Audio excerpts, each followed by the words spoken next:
I'm here to talk about success. The first rule of success is to have a vision.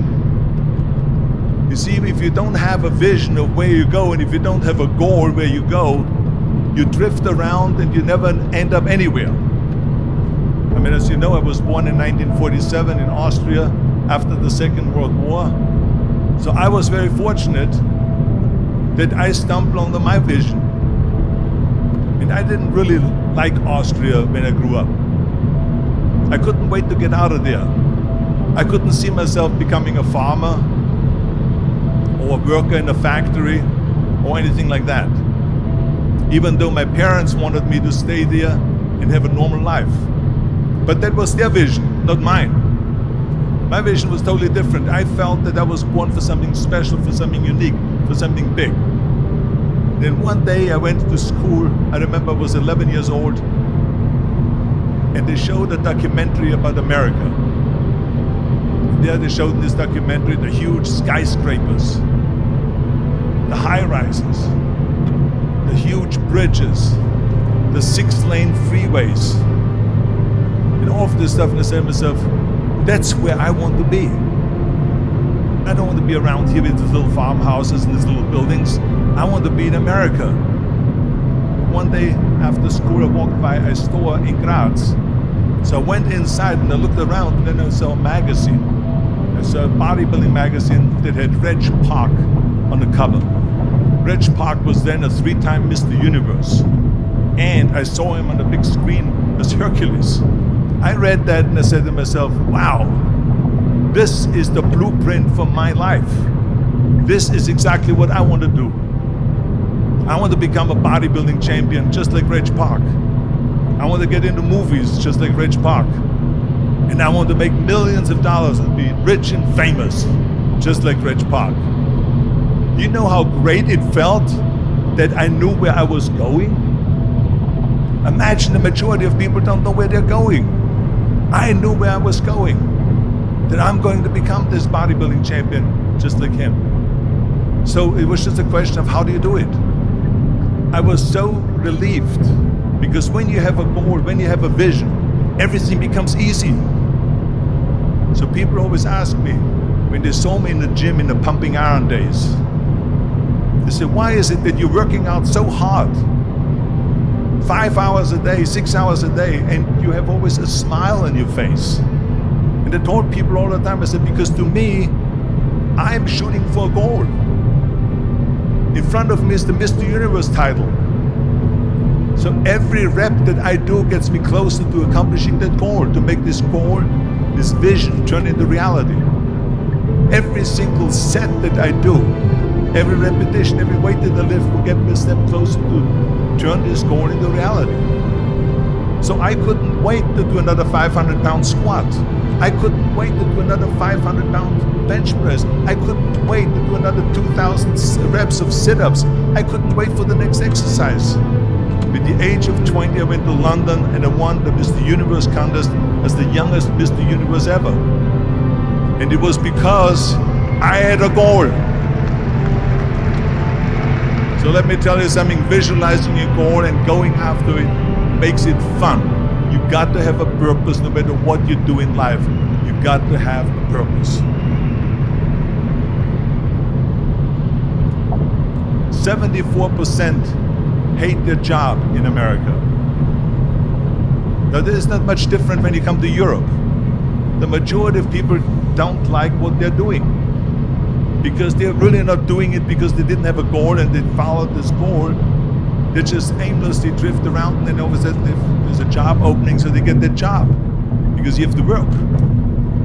But then when you work, it's a chore. It's work. It's not fun.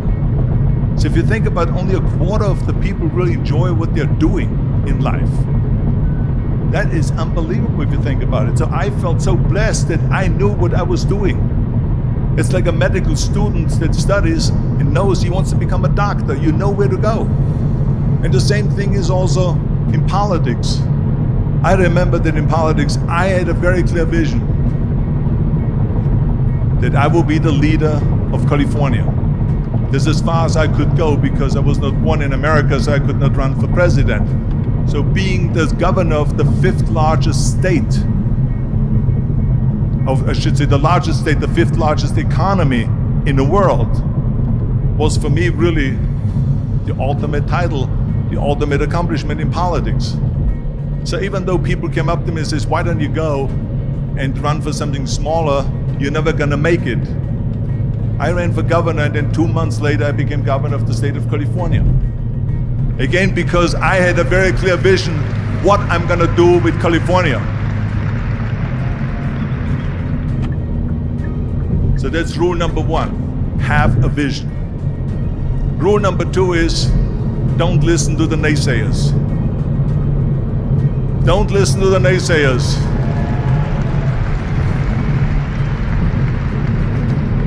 Everything I ever did, the thing that I heard out of people's mouth was, that's impossible.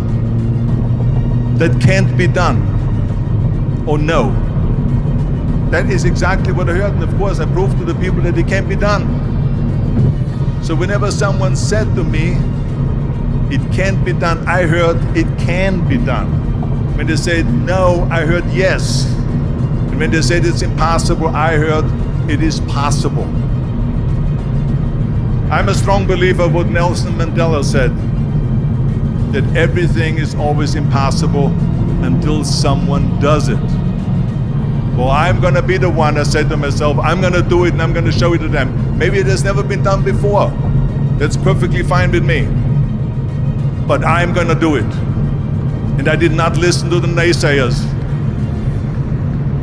It's all about the hard work that you put in. I said to myself, in bodybuilding I worked out 5-6 hours a day. I'm gonna do the same thing now for acting.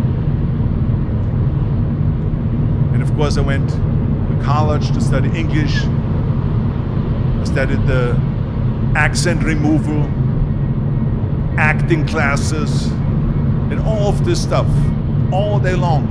I worked and I worked and I worked. And within a short period of time, I made one movie called Hercules in New York, which of course went right into the toilet. But it didn't discourage me. I still had the same vision. And then all of a sudden I did Streets of San Francisco.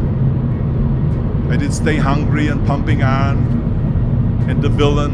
And then all of a sudden I was asked by Dino De Laurentiis, by Universal Studio, to star in Conan the Barbarian. And after I did Conan the Barbarian, the director at the press conference said to the press, the director was John Milius, he said to the press, if we wouldn't have had Arnold, we would have had to build one. So think about that. The very body that they said can never be sold because the time is wrong. A few years later, I'm doing Conan the Barbarian, and it was the #1 hit at the box office when it came out in the summer of '82. Think about that. And the director says, if we wouldn't have had his body, we would have had to build one. So all of a sudden, my body became an asset, not a liability. And the same thing was with Terminator. After we were finished filming Terminator, Jim Cameron said to the press, if Arnold wouldn't have had that accent and talked like a machine, I think the movie wouldn't have worked.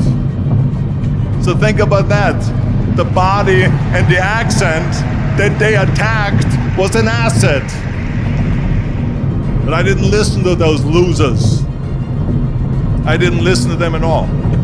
It's just the reality of it is that you cannot listen to the naysayers. So this is a very important lesson for all of you.